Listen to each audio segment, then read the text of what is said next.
Chemical properties of acid हमने पिछले video lecture के अंदर कवर कर ली थी। आज का हमारा जो टॉपिक रहेगा वो रहेगा बेसिस यानी अक्षारकों की केमिकल प्रॉपर्टीज़। ठीक है, हमने जब हम एसिड की केमिकल प्रॉपर्टीज़ कर रहे थे तो हमने एसिड की केमिकल प्रॉपर्टी या रिएक्शन की थी हमने मेटल्स के साथ, ठीक है, और मेटल ऑक्साइड के साथ, उसके बाद कार्बोनेट के साथ थी, बाइकार्बोनेट के साथ थी, बेसिस के साथ भी थी। वैसे ही कुछ रिएक्शंस यहाँ भी करेंगे हम। बेस की आपकी मेटल के साथ भी होगी, कार्बोनेट के साथ भी, बाइकार्बोनेट के साथ भी, मतलब जो जो रिएक्शंस बेसिस के साथ हो सकती हैं वो करेंगे, और जो नहीं हो रही उनका कारण क्या है वो भी जानेंगे। सबसे पहले जो प्रॉपर्टी रहेगी यानी जो रिएक्शन रहेगी बेस की, रिएक्शन ऑफ बेस यानी अक्षारक की जो प्रक्रिया रहेगी, रिएक्शन रहेगी विद मेटल भाई, यानी धातु के साथ जो अक्षारक होंगे उनकी क्या अभिक्रिया रहेगी वो देखते हैं। ध्यान रखना जितनी भी मेटल्स हैं, एक बात तो ये ध्यान रखना, सारी की सारी मेटल्स यानी जितनी भी धातुएं हैं सारी की सारी आपकी बेसिस के साथ रिएक्शन नहीं कर पाती भाई। केवल कुछ ही रिएक्शन हैं, जो कुछ ही मेटल्स हैं जो बेसिस के साथ रिएक्शन करती हैं। अगर मैं एग्जांपल लूँ यहाँ का जिंक का, और रिएक्शन करवाता हूँ आपकी सोडियम हाइड्रोक्साइड के साथ।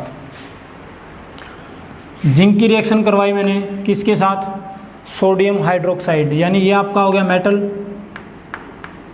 और ये हो गया आपका बेस। मेटल की रिएक्शन किसके साथ? बेस के साथ। क्या दे देगा आपको? साल्ट देगा, प्लस देगा हाइड्रोजन गैस।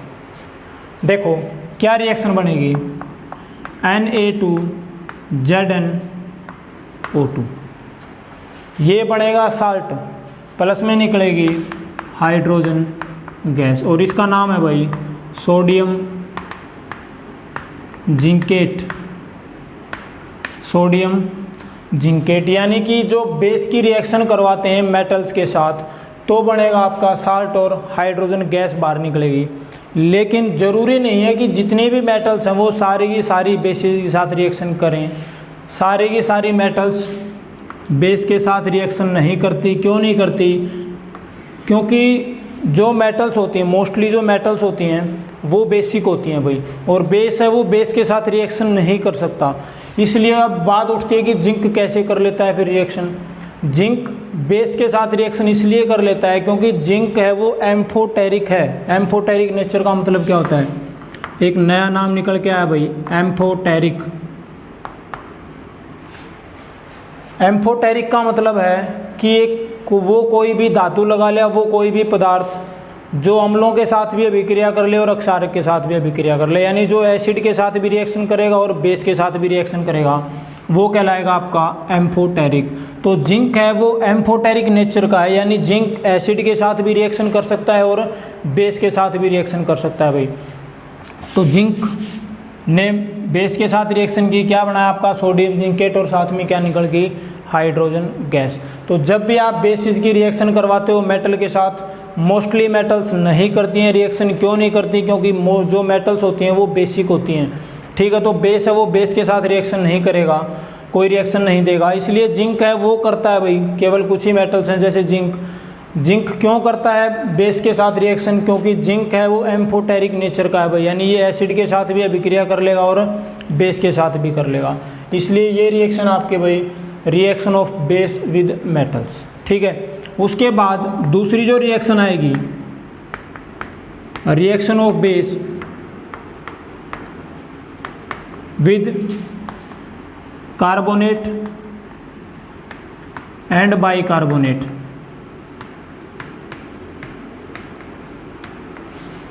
बेसिस की रिएक्शन कार्बोनेट के साथ और बाइकार्बोनेट के साथ।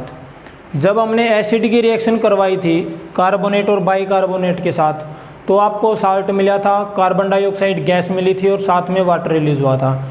लेकिन जब हम बात करेंगे बेसिस की रिएक्शन विद कार्बोनेट और बाइकार्बोनेट, तो बेस ये रिएक्शन नहीं देते भाई। क्यों नहीं देते बेस कार्बोनेट और बाइकार्बोनेट के साथ? क्योंकि जो कार्बोनेट है और जो बाइकार्बोनेट हैं ये अपने आप में बेसिक नेचर के हैं भाई, अपने आप में क्या है, एक बेसिक नेचर के हैं, इसलिए ये रिएक्शन नहीं देंगे। तो बेसिस के साथ कार्बोनेट और बाइकार्बोनेट रिएक्ट नहीं करेंगे, या मैं यूँ कह दूँ कि बेस है वो कार्बोनेट के साथ और बाइकार्बोनेट के साथ रिएक्ट नहीं करेगा। क्यों नहीं करेगा? वही रीज़न कि कार्बोनेट और बाइकार्बोनेट क्या है, खुद बेसिक नेचर के हैं भाई, ठीक है, इसलिए बेस है वो बेस के साथ रिएक्ट नहीं करेगा।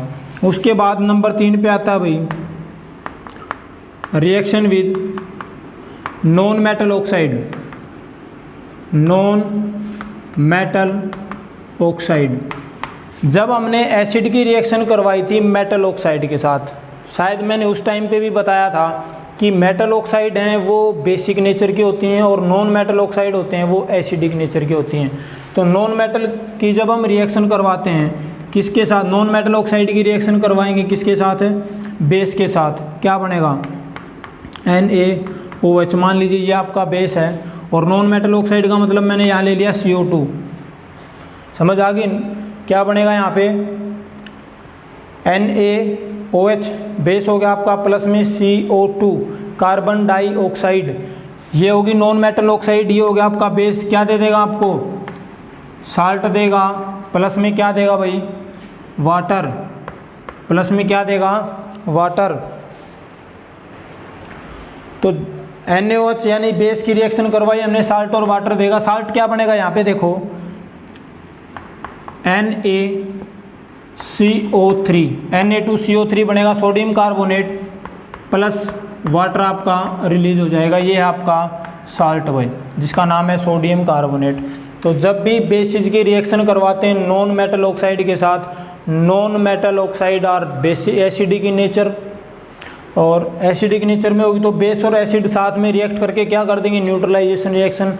और न्यूट्रलाइजेशन रिएक्शन में क्या था कि साल्ट बन रहा था और वाटर बन रहा था, तो यहाँ पे न्यूट्रलाइजेशन रिएक्शन होगी। कई बार पूछ लेते हैं कि जब बेसिस की रिएक्शन करवाते हैं हम नॉन मेटल ऑक्साइड के साथ तो इसको न्यूट्रलाइजेशन रिएक्शन क्यों बोला जाता है, इसका क्या कारण है? तो न्यूट्रलाइजेशन रिएक्शन इसीलिए बोला जाता है कि बेसिस तो खुद बेस हो गए और जो नॉन मेटल ऑक्साइड हैं वो क्या आपके, वो एसिडिक नेचर के हैं, और एसिड और बेस जब आपस में रिएक्ट करेंगे तो क्या बनेगा भाई, साल्ट बनेगा और वाटर बनेगा, और इसीलिए ये रिएक्शन कौन सी होगी, न्यूट्रलाइजेशन रिएक्शन। अब उसके बाद है ये रिएक्शन शायद करवाने की ज़रूरत नहीं है, बेस की रिएक्शन हम एसिड के साथ करवाएंगे, हम पहले ही कर चुके हैं, सेम ही रहने वाली है भाई, ठीक है। तो ये कुछ रिएक्शंस हैं भाई जिसके अंदर हम बेस की रिएक्शन करवा रहे हैं, यानी हम बेस के साथ रिएक्शन करवाएंगे, पहले मेटल के साथ, फिर आपकी कार्बोनेट और बाइकार्बोनेट के साथ, इनके साथ ये रिएक्शन देंगी नहीं। क्यों नहीं देंगी? क्योंकि ये बेसिक नेचर के हैं कार्बोनेट और बाइकार्बोनेट। उसके बाद non metal oxide acidic nature है, बेस और एसिड मिलके क्या करेगा, न्यूट्रलाइजेशन रिएक्शन। बेस और एसिड की रिएक्शन हम पहले भी कर चुके हैं जिसका नाम है न्यूट्रलाइजेशन रिएक्शन, वो अब करवाने की ज़रूरत नहीं है। तो ये थी कुछ केमिकल प्रॉपर्टीज ऑफ बेसिस। अब इसके बाद एक टॉपिक रहता है आपका छोटा सा कि जब एसिड और बेस को हम वाटर के अंदर डालते हैं तब क्या होता है, वो देखते हैं।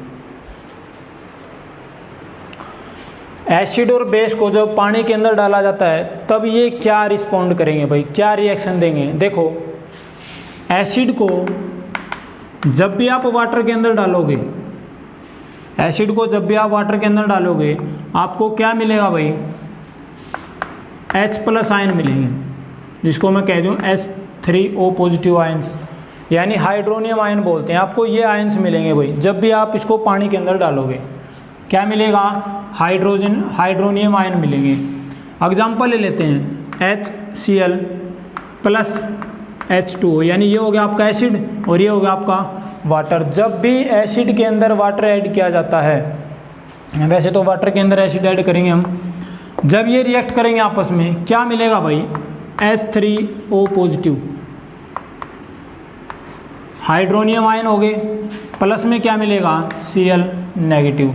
तो जब भी आपसे पूछा जाए कि पानी के अंदर जब एसिड को डालते हैं तो क्या रिएक्शन होगी, एसिड पानी के साथ क्या रिएक्ट करेंगे, तो एसिड पानी के साथ क्या होगा भाई, एसिड H+ आयन्स के अंदर टूट जाएगा। समझ आ गई, H+ आयन के अंदर टूट जाएगा। ध्यान रखना कभी भी H अकेला नहीं आएगा, अकेला H एग्जिस्ट नहीं करता, वो हमेशा H3O पॉजिटिव यानी हाइड्रोनियम आयन के रूप में एग्जिस्ट करेगा भाई, ठीक है। उसके बाद अगर मैं बात करूं बेस की, बेस को जब हम वाटर के अंदर ऐड करते हैं तो क्या मिलेगा, OH नेगेटिव आयंस मिलेंगे भाई। अगर मैं बात करूं NaOH प्लस H2O, यानी बेस के अंदर मैंने क्या कर दिया, बेस के अंदर वाटर ऐड कर दिया, तो क्या मिलेगा आपको भाई, Na पॉजिटिव और OH नेगेटिव। यानी ये पहचान है कि जब भी आप बेस को पानी के अंदर डालोगे तो OH नेगेटिव आयंस मिलेंगे, और जब एसिड को पानी के अंदर डालोगे तो हाइड्रोनियम आयन यानी H प्लस आयन मिलेंगे आपको। ठीक है भाई, तो ये है एसिड और बेस इन वाटर। एक कई बार पूछ लेते हैं अल्कली क्या होते हैं भाई। अल्कली देखो, जितने भी बेसिस होते हैं, बेस होते हैं, जितने भी अक्षार होते हैं, इनको अक्षारक बोला जाता है, अक्षारक। जितने भी बेस होते हैं, सारे के सारे जो बेस होते हैं वो वाटर सोल्यूबल नहीं होते। जितने भी बेस होते हैं सारे के सारे बेस वाटर सोल्यूबल नहीं होते। इसलिए जो भी बेस वाटर सोल्यूबल होगा, जो भी बेस वाटर सोल्यूबल होगा उन्हीं को बोला जाता है भाई आपका अल्कली। यानी water soluble basis are called alkali. पानी में घुलनशील जो अक्षार होंगे उन्हीं को बोला जाता है अक्षारक। ठीक है, जैसे मैं बात करूं sodium hydroxide, potassium hydroxide, calcium hydroxide, magnesium hydroxide, ये क्या है आपके भाई, ये वो अक्षारक हैं जो पानी के अंदर घुलनशील होते हैं। ठीक है, अमोनियम हाइड्रोक्साइड हो गया, अमोनियम हाइड्रोक्साइड, ये कुछ वो बेसिस हैं जो वाटर सोल्यूबल होते हैं, इसीलिए इनको बोला जाता है अल्कली। तो अल्कली किसे कहेंगे, those bases that can soluble या that can dissolve in water, जो वाटर के अंदर सोल्यूबल होंगे उनको बोला जाएगा आपका अल्कली। एसिड और बेस की केमिकल प्रॉपर्टीज के बाद अब जो हमारा टॉपिक रहेगा वो है भाई आपका पीएच स्केल। सबसे पहले तो पीएच होता क्या है। पीएच का मतलब होता है पोटेंशियल ऑफ हाइड्रोजन। तो पीएच स्केल क्या होगा, पीएच स्केल का मतलब है कि कोई भी सॉल्यूशन है एक वो यूनिवर्सल इंडिकेटर है, पीएच स्केल एक वो यूनिवर्सल इंडिकेटर है जो आपको ये बताएगा कि किसी भी सॉल्यूशन के अंदर H प्लस और OH नेगेटिव आयन, यानी जो H प्लस आयन है और OH नेगेटिव आयन है उनकी कंसंट्रेशन कितनी है। जिस स्केल द्वारा आपको ये पता लगता हो कि कोई भी सॉल्यूशन वो ज़्यादा एसिडिक है या ज़्यादा बेसिक है या न्यूट्रल है, उसको बोला जाता है आपका भाई पीएच स्केल। और पीएच स्केल पे क्या होता है भाई, 0 से लेके 14 तक नंबरिंग की होती है। पीएच स्केल के ऊपर 0 से लेके 14 तक नंबरिंग होगी।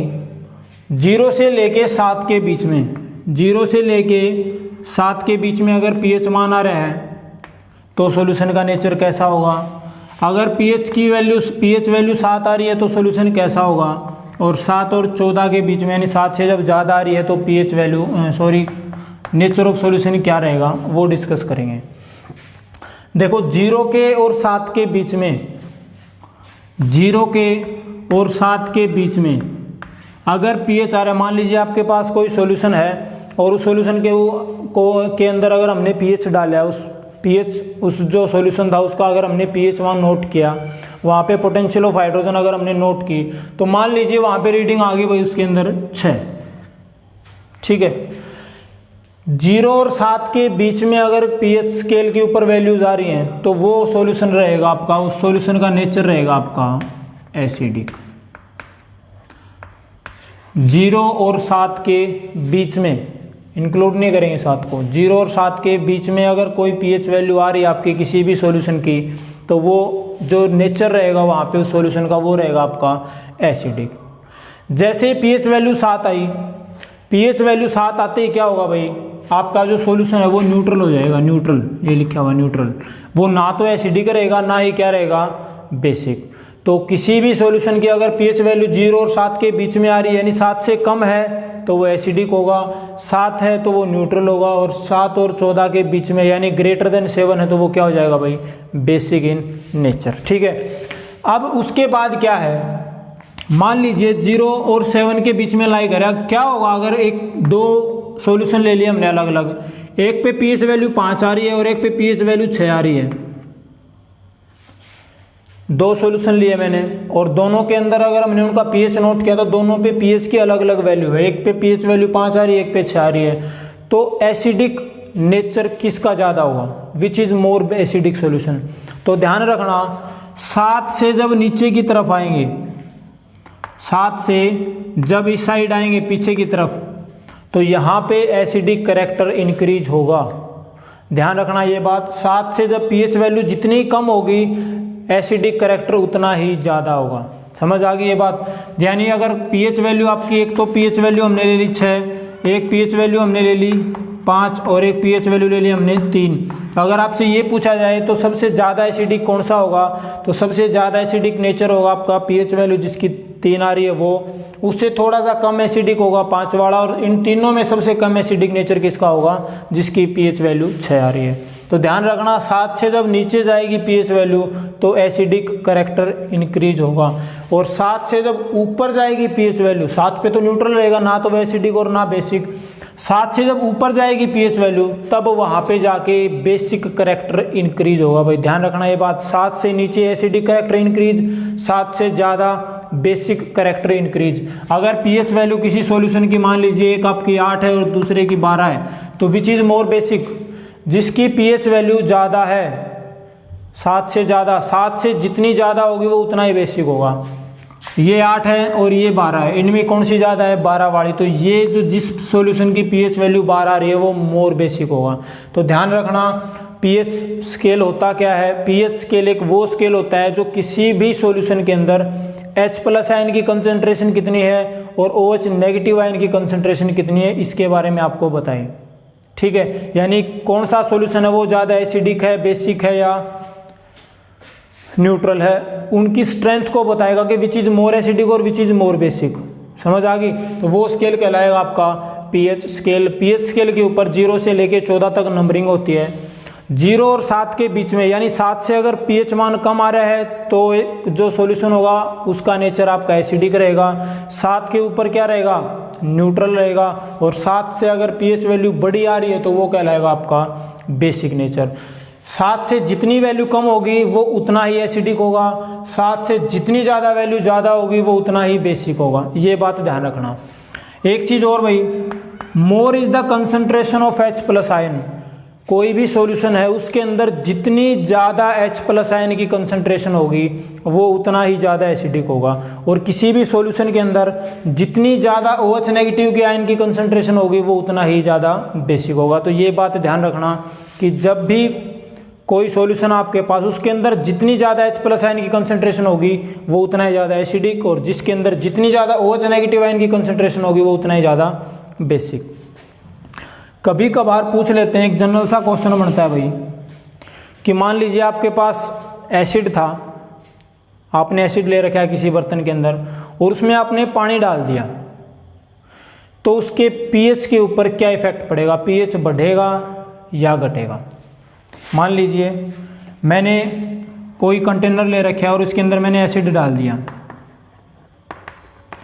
यहाँ ये सॉल्यूशन था मेरे पास, इसके अंदर कुछ एसिड है, यहाँ इस सॉल्यूशन का पीएच है भाई 4, पीएच मान कितना है 4। मैंने इसके अंदर वाटर ऐड कर दिया,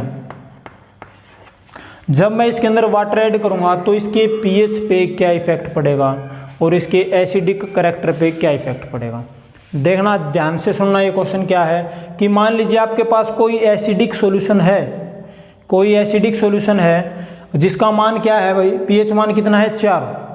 अगर आपने इसके अंदर वाटर ऐड कर दिया तो वाटर ऐड करने के बाद इसके पीएच के ऊपर क्या इफेक्ट पड़ेगा और इसके एसिडिक कैरेक्टर पे क्या इफेक्ट पड़ेगा। तो सुनना, जब भी हम इसके अंदर वाटर ऐड करेंगे, पहले मान लीजिए ये डाइल्यूट था, कंसनट्रेटेड था, सॉरी डाइल्यूट नहीं, कंसनट्रेटेड था, यानी एसिड ज़्यादा था इसके अंदर। जब हम इसके अंदर पानी डालेंगे तो ये क्या होगा, डाइल्यूट होगा।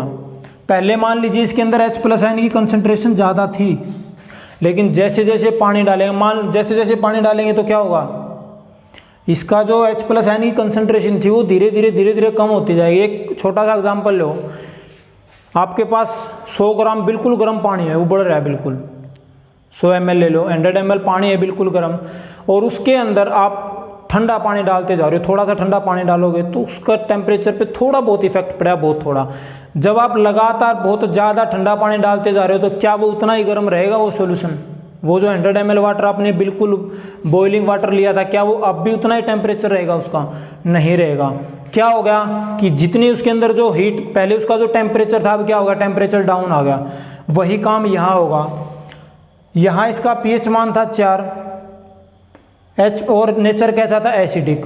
जब इसके अंदर मोर एंड मोर वाटर, बहुत ज़्यादा पानी इसके अंदर धीरे धीरे ऐड करते रहेंगे तो क्या होगा, इसका pH मान बढ़ना स्टार्ट कर देगा भाई। pH मान बढ़ेगा, बढ़ेगा इसका मतलब एसिडिक कैरेक्टर क्या होगा, घटेगा। पहले जितना ज़्यादा एसिडिक था ना, अब धीरे धीरे क्या होगा भाई, इसका एसिडिक कैरेक्टर डिक्रीज होना स्टार्ट हो जाएगा। इसका मतलब क्या हो गया, pH है ना वो इंक्रीज कर रहा है और एसिडिक कैरेक्टर डिक्रीज। ध्यान रखना ये बात कि मान लीजिए आपके पास कोई एसिडिक सॉल्यूशन है, उसके अंदर आपने कोई दूसरा मटेरियल डाल दिया, पानी डाल दिया, तो पानी डालने के बाद इसके pH पे क्या इफेक्ट पड़ेगा और इसके एसिडिक कैरेक्टर पे क्या इफेक्ट पड़ेगा। तो जब भी आप एसिड था उसके अंदर पानी डाल रहे हो तो H+ आयन की कंसंट्रेशन धीरे धीरे कम हो जाएगी। H+ आयन की कंसंट्रेशन कम होगी, इसका मतलब इसका एसिडिक कैरेक्टर क्या हो गया भाई, कम हो गया। एसिडिक कैरेक्टर कम हो गया, इसका मतलब क्या है, pH वैल्यू ज़्यादा होगी। बताओ, जिसका pH मान 4 है वो ज़्यादा एसिडिक होगा, जिसका pH मान 6 है वो ज़्यादा एसिडिक होगा। सीधी सी बात है, जिसका pH मान 4 है वो ज़्यादा एसिडिक होगा एज कम्पेयर टू 6। तो यहाँ भी क्या हुआ है, अब धीरे धीरे एसिडिक कैरेक्टर क्या होगा इसका, इंक्रीज। एसिडिक कैरेक्टर डिक्रीज हो रहा है, pH इंक्रीज होगा। एसिडिक कैरेक्टर क्या हो गया, डिक्रीज। क्यों हो गया डिक्रीज, क्योंकि H+ आयन की कंसंट्रेशन कम होगी। H+ आयन की कंसंट्रेशन कम, pH बढ़ेगा, बढ़ेगा इसका मतलब एसिडिक कैरेक्टर डिक्रीज। तो ये बात ध्यान रखना, अगर ऐसे ही क्वेश्चन पूछा जाए, जनरल सा क्वेश्चन है, तो एकदम से पजल नहीं होना है, सोच के जवाब देना है इस चीज़ का, ठीक है। तो ये तो था आपका pH के बारे में। अब हम पढ़ेंगे pH का हमारे दैनिक जीवन में उपयोग क्या है। What are the importance of pH in our daily life.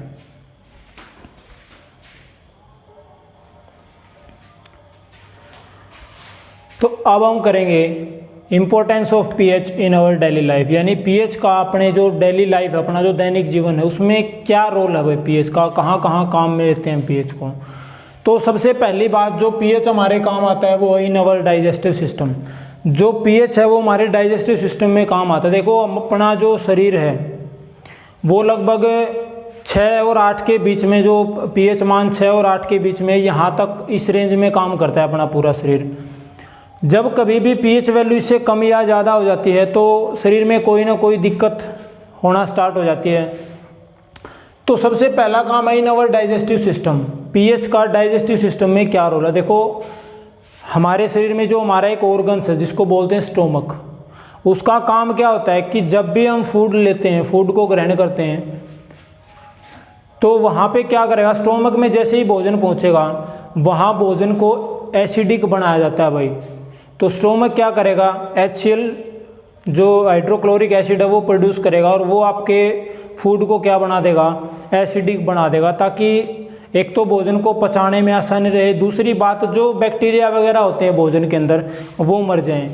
अब जब स्टोमक बहुत ज़्यादा मात्रा में, कभी कभार बहुत ज़्यादा मात्रा में जब एसिड प्रोड्यूस हो जाता है शरीर के अंदर, तो हमें एसिडिटी की प्रॉब्लम हो जाती है भाई, ठीक है। पेट में जलन सी महसूस होने लग जाती है। और यही जो प्रॉब्लम है ये किसके कारण होती है, excess amount of HCl release होने के कारण। जब HCl बहुत ज़्यादा मात्रा में रिलीज हो जाता है तो उसके कारण पेट में जलन महसूस होने लग जाती है भाई। तो उस दिक्कत को कम करने के लिए हम क्या करते हैं, एक छोटी सी पुड़िया आती है भाई जिसको बोलते हैं इनो, हम वो इनो ले लेते हैं। अब वो इनो काम क्या करेगी, वो इनो और कुछ नहीं है बल्कि क्या है, एक बेस है, अक्षार है। एसिड पेट के अंदर पहले ही हो रहा है, ऊपर से हमने बेस और ले लिया, क्या होगा, न्यूट्रलाइज हो जाएगा वो सॉल्यूशन अंदर जाके। न्यूट्रलाइज हो गया तो क्या बन जाएगा, साल्ट एंड वाटर बन जाएगा, और साल्ट और वाटर क्या अपनी बॉडी के द्वारा अब्जॉर्ब कर लिया जाएगा। तो एक तो डाइजेस्टिव सिस्टम के अंदर pH का बहुत बड़ा रोल है। क्या है कि जब भी ज़्यादा मात्रा में एसिड प्रोड्यूस हो जाता है शरीर के अंदर, तो शरीर के अंदर पेन होना स्टार्ट हो जाता है, स्टोमक के अंदर, पेट के अंदर जलन महसूस होनी स्टार्ट हो जाती है। उसको कम करने के लिए क्या करेंगे भाई, इनो ले लेवांगे। और इनो क्या करेगी, कुछ नहीं, एक बेस का काम करे। बेस है एक्चुअल में काम क्या करेगी, एक बेस है और एसिड के साथ रिएक्शन करके क्या बना देगा, साल्ट और वाटर बना देगा। और वो साल्ट और वाटर क्या अपना शरीर जरूरत के हिसाब से अब्जॉर्व कर लेगा। दूसरा, इन टूथ डीके, मतलब दांत खराब होने। देखो जब भी पीएच मान, अपने मुंह का पीएच मान जब लगभग 5 के करीबन आ जाता है ना भाई, 6 से घट के जब पीएच मान आ जाता है मुंह का, तो वहाँ पे दांतों के अंदर कीड़े लगने स्टार्ट हो जाते हैं। वो लगते कैसे हैं, कैसे आता है पीएच मान 6 से नीचे, भोजन कर लिया अच्छे से, मुंह को साफ नहीं किया, ब्रश नहीं किया दांतों के अंदर, तो जो शुगर वगैरह है और जो फूड पार्टिकल्स दांतों के बीच में रहेगी, कुछ स्पेशल टाइप बैक्टीरिया होते हैं मुंह के अंदर, और वो बैक्टीरिया क्या करेंगे भाई, उस भोजन को धीरे धीरे डिकम्पोज कर देंगे। और जब उस भोजन को डिकम्पोज करेंगे तो क्या होगा, शुगर और भोजन दोनों के जो फूड पार्टिकल थे वो डिकम्पोज होंगे, और उसके कारण क्या होगा, शरीर जो आपका मुंह है उसके अंदर एसिड प्रोड्यूस हो जाएगा। और वो एसिड क्या करेगा, आपके दांतों को खराब करना स्टार्ट कर देगा। होता है ना, दांतों के अंदर कीड़ा लगना स्टार्ट होता है जब अच्छे से उनकी सफाई नहीं करते। कारण क्या है, यही कारण है कि फूड पार्टिकल्स रह गए कुछ, वो फूड पार्टिकल्स को बैक्टीरिया ने तोड़ दिया, डिकम्पोज कर दिया, और उनके कारण क्या हो गया, एसिड प्रोड्यूस हो गया। अच्छे से सफाई की नहीं, एसिड ने क्या किया, एसिड के कारण दांतों के अंदर कीड़ा लगना स्टार्ट हो गया। तो इससे बचने के लिए क्या करते हैं भाई, टूथपेस्ट लेते हैं, टूथपेस्ट का यूज़ करते हैं दांतों को, कोलगेट वगैरह होगी ब्रश करने के लिए। तो ये टूथपेस्ट है कि एक्चुअल में एक बेस का काम कर रही है, बेस है ये। एसिड पहले ये मुंह के अंदर बेस हमने ले गए ऊपर, टूथपेस्ट से बेस ले लिया, क्या हो जाएगा, न्यूट्रलाइजेशन हो जाएगा। न्यूट्रलाइजेशन हो गया तो क्या होगा भाई, आपका जो टूथ डीके था, अगर हम रेगुलर ब्रश करते रहे तो दांतों के अंदर कोई समस्या नहीं आएगी। समस्या कब आती है, जब अच्छे से मुंह की सफाई नहीं हो पाती, दांतों की सफाई नहीं हो पाती। तो टूथ डीके के अंदर पीएच का क्या रोल है कि जब भोजन डिकम्पोज होता है, अच्छे से सफाई नहीं हो पाती, तो वहाँ मुंह के अंदर एसिड प्रोड्यूस हो जाएगा। और जैसे ही मुंह का पीएच मान 6 से कम आया, दांतों के अंदर कीड़े लगने स्टार्ट हो जाएंगे। कैसे ख़त्म होंगे भाई, ख़त्म होने का एक बार लग गए तो बहुत कम चांस है ख़त्म होने का, पड़वाई पीछा छूटेगा। लेकिन रोका जा सकता है, कम किया जा सकता है कुछ हद तक इसके प्रभाव को। कैसे, कोलगेट द्वारा, टूथब्रश जो भी आज के दिन कर रहे हैं हम, पेप्सोडेंट वगैरह कुछ भी हो, ठीक है। उसके बाद आता है pH of acid rain. Acid rain के अंदर भी पीएच का बहुत बड़ा रोल है। कैसे है भाई, नॉर्मल बरसात होती है, अब बरसात का पानी का जो पीएच मान जब 5.6 से कम आ जाता है, बरसात होने लग रही है, अगर उसका पीएच मान, उस पानी का पीएच मान अगर 5.6 से कम आ गया, तो वो जो रेन कहलाएगी वो एसिड रेन कहलाएगी। अब वो जो एसिडिक रेन है, वो जब प्लांट्स पे गिरेगी, एनिमल्स पे गिरेगी या अपनी स्किन पे गिरेगी तो स्किन डिजीज हो सकती हैं। प्लांट पे, पौधों पे गिरेगी तो पौधे खराब हो जाएंगे, फसल जल जाएगी। मिट्टी पे गिरेगी तो क्या होगा, जब एसिडिक रेन है, मिट्टी के अंदर गिर रही है, मिट्टी के इसके कारण क्या होगा, मिट्टी का जो नेचर है वो एसिडिक हो जाएगा। मिट्टी का नेचर एसिडिक हो गया तो इसका मतलब जो फसल उगाएंगे वो अच्छे से ग्रो नहीं करेगी, हेल्थी क्रॉप नहीं होगी। तो उसके लिए क्या करते हैं, कुछ स्पेशल टाइप के फर्टिलाइजर या केमिकल होते हैं जो हम मिट्टी को न्यूट्रलाइज करने के लिए डालते हैं मिट्टी के अंदर, ताकि जो एसिड का जो इफेक्ट था, एसिड रेन हुई उसके कारण जो मिट्टी के अंदर एसिड का अमाउंट, एसिड की अमाउंट ज़्यादा होगी, उसके इफेक्ट को कुछ हद तक कम किया जा सके। तो 3 पॉइंट तो आपके ये हैं। उसके बाद एक पॉइंट और बचता है पीएच का डेली लाइफ के अंदर क्या इंपॉर्टेंस है, कि जब भी कोई इंसेक्ट बोलते हैं, एनिमल तो नहीं बोलते, इंसेक्ट बोलते हैं, कि जब भी कोई इंसेक्ट आपको काट ले, जैसे मक्खी होगी या चींटी ने काट लिया, ठीक है, अपने ततैया बोल दिया, अगर इन्होंने काट लिया, तो जब भी ये काटते हैं अपने शरीर में एक स्पेशल टाइप का एसिड छोड़ के जाते हैं जिसको बोलते हैं मिथेनोइक एसिड, ठीक है। जब ये मिथेनोइक एसिड शरीर के अंदर जाएगा तो जिस भी जगह पे वो काटते हैं भाई वहाँ पे जलन महसूस होती है, पेन भी होता है, दर्द भी होता है। तो उसके अभाव को कम करने के लिए हम क्या करते हैं भाई, कभी साबुन लगा ली, अब साबुन है क्या, कोलगेट लगा ली हमने। इससे क्या होता है कि कुछ हद तक आराम मिलता है, इतना ज़्यादा तो नहीं लेकिन कुछ हद तक आराम मिलता है। क्यों मिला, एसिड था, हमने क्या लगा दिया, ऊपर बेस लगा दिया, कोलगेट लगा दिया, साबुन लगा दिया, क्या था उसके अंदर, बेस था, और उस बेस ने क्या कर दिया भाई, न्यूट्रलाइज कर दिया, तो कुछ हद तक हमें आराम मिलेगा। तो ये था role of pH in our daily life, digestive system के अंदर और एसिड रेन के अंदर और आपका जो टूथ डीके के अंदर, और जब एनिमल इंसेक्ट काट लेते हैं आपको तब पीएच कहाँ मदद करता है। ये था importance of pH in our daily life. इसके बाद एक छोटा सा टॉपिक रहता है, मैं यहीं पे करवा देता हूँ।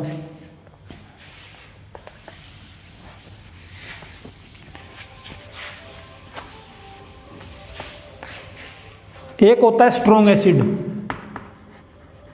स्ट्रॉन्ग एसिड, और एक होता है स्ट्रॉन्ग बेस। एक होता है वीक एसिड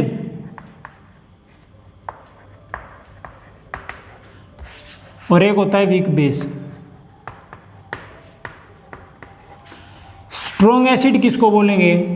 जिस भी एसिड के अंदर H+ आयन की कंसंट्रेशन ज़्यादा है, यानी बहुत ज़्यादा मात्रा में H+ आयन की कंसंट्रेशन जहाँ ज़्यादा होगी वो एसिड कहलाएगा स्ट्रॉन्ग एसिड। जहाँ H+ आयन की कंसंट्रेशन कम होगी, यहाँ लेस मिलेगी, यहाँ लार्ज अमाउंट या कहते हैं एक्सेस अमाउंट में। जब H+ आयन की कंसंट्रेशन ज़्यादा होगी तो स्ट्रॉन्ग एसिड, H+ आयन की कंसंट्रेशन कम होगी तो वीक एसिड। स्ट्रॉन्ग एसिड का अगर मैं एग्जांपल लूँ, H2SO4, ये क्या होगा आपका स्ट्रॉन्ग एसिड होगा। HNO3 नाइट्रिक एसिड, ये क्या होगा आपका स्ट्रॉन्ग एसिड होगा। हाइड्रोक्लोरिक एसिड, ये क्या होगा आपका स्ट्रॉन्ग एसिड होगा। बात करें वीक एसिड की, H+ आयन की कंसंट्रेशन कम, मिथेनोइक एसिड आ गया, इथेनोइक एसिड बोलते हैं, इथेनोइक एसिड आ गया। एक HCO3 बोलते हैं, इसको कार्बोनिक एसिड बोलते हैं, कार्बोनिक एसिड, कार्बोनिक एसिड। ये है स्ट्रॉन्ग एसिड और वीक एसिड। स्ट्रॉन्ग बेस किसको बोलेंगे?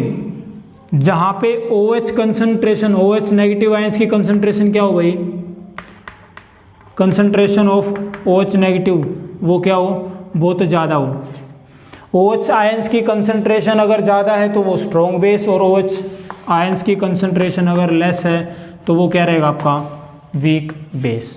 ठीक है, अब यहाँ तक करने के बाद कई बार पूछ लेते हैं, जनरल क्वेश्चन बनता है कि मान लीजिए स्ट्रॉन्ग एसिड है, स्ट्रॉन्ग एसिड और स्ट्रॉन्ग बेस, स्ट्रॉन्ग एसिड और स्ट्रॉन्ग बेस अगर मिल गए, स्ट्रॉन्ग एसिड और स्ट्रॉन्ग बेस को अगर हमने मिला दिया, मिक्स कर दिया, तो रिजल्ट क्या आएगा? तो उसके लिए देखो, जब हम एसिड और बेस को मिला रहे हैं तो रिजल्ट क्या था आपका, साल्ट और वाटर, यानी साल्ट बनेगा। तो जब हम स्ट्रॉन्ग एसिड ले रहे हैं और स्ट्रॉन्ग बेस ले रहे हैं, दोनों स्ट्रॉन्ग हो गए, दोनों स्ट्रॉन्ग हो गए तो क्या होगा भाई, न्यूट्रल तो होना ही, सॉल्यूशन तो न्यूट्रल होना ही है, क्योंकि एसिड और बेस को मिलाएंगे क्या होगा, न्यूट्रलाइजेशन रिएक्शन। तो क्या बनेगा, जो सॉल्यूशन बनेगा वो न्यूट्रल साल्ट होगा भाई, यानी साल्ट होगा वो कैसा, उसका नेचर कैसा होगा, न्यूट्रल होगा, वो ना तो एसिडिक होगा ना ही बेसिक होगा। अगर हमने स्ट्रॉन्ग एसिड और स्ट्रॉन्ग बेस दोनों को मिला दिया तो, अब अगर एसिड तो हमने स्ट्रॉन्ग रख लिया, एसिड क्या कर लिया, स्ट्रॉन्ग रख लिया, लेकिन क्या ले लिया हमने, बेस था वो क्या ले लिया भाई, वीक। एसिड स्ट्रॉन्ग रख लिया लेकिन बेस को क्या ले लिया, वीक। तो देखो यहाँ स्ट्रॉन्ग और वीक पे मत जाना, एक बार एसिड और बेस पे जाओ, एसिड और बेस पे गए क्या बन गया, साल्ट तो बन गया। अब स्ट्रॉन्ग कौन है, एसिडिक, इसका मतलब अपना इफेक्ट कौन डाले, एक पहलवान है एक कमज़ोर है, फेंक के कौन मारेगा, अपना जोर कौन दिखाएगा, पहलवान। तो यहाँ स्ट्रॉन्ग एसिड है तो साल्ट बनेगा, वो भी कैसा बनेगा, एसिडिक। ये ध्यान रखना भाई, जब न्यूट्रल एसिड ले रहे हैं, सॉरी स्ट्रॉन्ग एसिड और स्ट्रॉन्ग बेस को मिक्स कर रहे हैं तो न्यूट्रल साल्ट बनेगा। एसिड को स्ट्रॉन्ग रख लिया, बेस को वीक कर लिया, तो एसिड और बेस को मिलाया तो साल्ट बन गया, लिख दिया, कोई बात नहीं। अब एसिडिक होगा या बेसिक होगा, तो स्ट्रॉन्ग कौन सा है, एसिडिक, एसिड है स्ट्रॉन्ग, तो सोल्यूशन यानी कि जो साल्ट बनेगा वो कैसा बनेगा, एसिडिक। अगर मैं यहाँ बेस को स्ट्रॉन्ग ले लेता हूँ, स्ट्रॉन्ग है वो क्या, बेस क्या है, बेस स्ट्रॉन्ग है,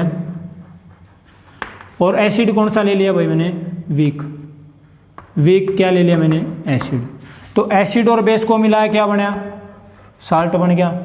अब पावर किसकी ज़्यादा रहेगी, पहलवान की, पहलवान कौन अब की बार, बेस, तो यहाँ बेसिक साल्ट बनेगा भाई, बेसिक साल्ट।